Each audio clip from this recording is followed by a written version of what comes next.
अच्युतं केशवं रामनारायणं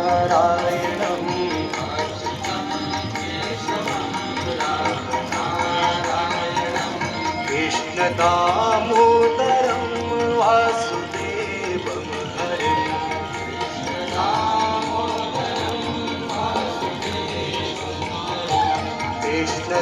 कृष्णदामोदरं वासुदेवं हरिं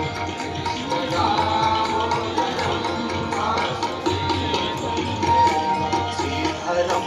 माधवं गोपिकावल्लभं